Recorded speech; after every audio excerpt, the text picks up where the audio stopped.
بسم اللہ الرحمن الرحیم۔ السلام علیکم ورحمۃ اللہ وبرکاتہ۔ آج جماعت نہم اسلامیات فیڈرل بورڈ اور پنجاب بورڈ کے حدیث نمبر آخری 10 آپ کے لیے حاضر ہے۔ اس کا ترجمہ ہے، حدیث ہے، بسم اللہ الرحمن ان الاکمل المؤمنین ایمانا حسنہم خلقہا۔ ترجمہ 2 نمبر کا، بے شک کامل ترین مومنوں میں سے ایمان کے لحاظ سے ان میں سے زیادہ اچھا ہے جس کے اخلاق کے لحاظ سے اچھا ہے۔ بے شک مومنوں میں سے ایمان کے لحاظ سے سب سے زیادہ کامل وہ ہے جس کا اخلاق ان سب سے اچھا ہو۔ تشریح، اس حدیث میں حسن اخلاق کی تکمیل ایمان کی علامت قرار دیا گیا ہے۔ اس کے بعد آپ اس کے 4 پوائنٹس لکھیں گے ہیڈنگ کے ساتھ۔ نمبر 1 ہے حسن اخلاق۔ اسلام میں حسن اخلاق کی بہت اہمیت ہے۔ اچھی عادات کو ہمیشہ پسند کیا جاتا ہے اور ہر مذہب میں سراہا یعنی تعریف کی جاتی ہے۔ اس لیے فرمایا، پھر آپ نے اللہ کا ارشاد لکھنا ہے، قرآن میں ارشاد ہے، پھر ایک لائن چھوڑ کے لکھنا ہے، اللہ تعالیٰ کے اخلاق کو اپناؤ۔ پھر نمبر 2 ہے بعثت رسول صلی اللہ علیہ وسلم کا مقصد، یعنی آپ صلی اللہ علیہ وسلم کا دنیا میں آنے کا مقصد کیا تھا کہ نبی اکرم صلی اللہ علیہ وسلم نے ارشاد فرمایا، یہ بھی ایک لائن میں، پھر اگلی لائن میں ترجمہ لکھیں گے، مجھے حسن اخلاق کی تکمیل کے لیے بھیجا گیا ہے۔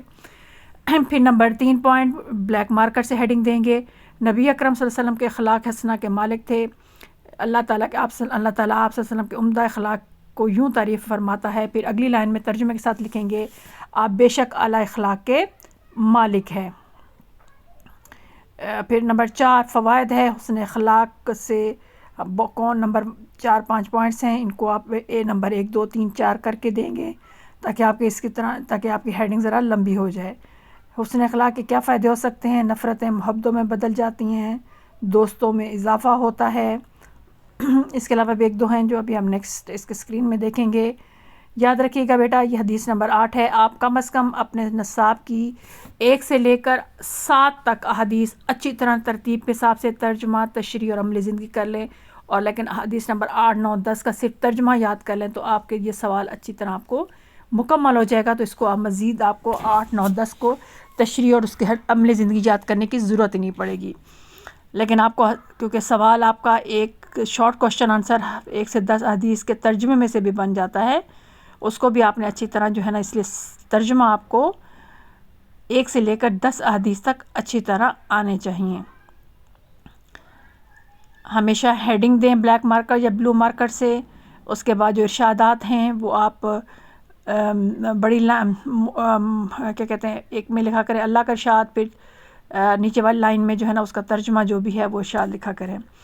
انشاءاللہ تعالیٰ فروری کے فرسٹ ویک سے میں اسلامیات کے بھی MCQs اپلوڈ کرنا شروع کر دوں گی، اس کو اچھی طرح پڑھیے گا۔ ایک MCQs جو ہے وہ آپ کے ایک صفحے سے نکالا گیا ہے، تو وہ آپ کے لیے جو ہے نا وہ بہترین ہے۔ اب فوائد آ رہے ہیں حسن اخلاق کے۔ اگلا ہے بڑے سے بڑا دشمن بھی دوست بن جاتا ہے۔ نمبر 5 ہے حسن اخلاق کی روح۔ روزمرہ زندگی میں اللہ تعالیٰ اور اس کے رسول صلی اللہ علیہ وسلم اپنے نفس اور مخلوق خدا کے ساتھ رویے اور طرز عمل کو حسن اخلاق کا نام دیا جاتا ہے۔